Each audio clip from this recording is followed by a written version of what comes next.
पैदा हुई तभी खेसारी लाल यादव खेसरिया बना, नहीं तो मैं एक साधारण इंसान था और भैंस चराता था और पानी मिला के दूध बेचता था।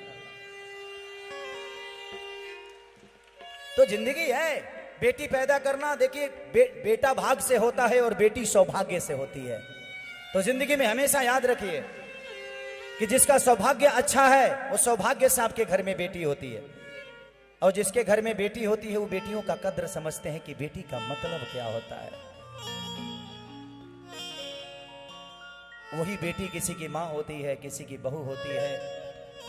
कुछ लोग हैं जो बेटियों को गंदी नजर से देखते हैं, शायद वो अपनी माँ को देख लेंगे तो शायद समझ जाएंगे कि वो भी किसी दिन किसी की बेटी थी।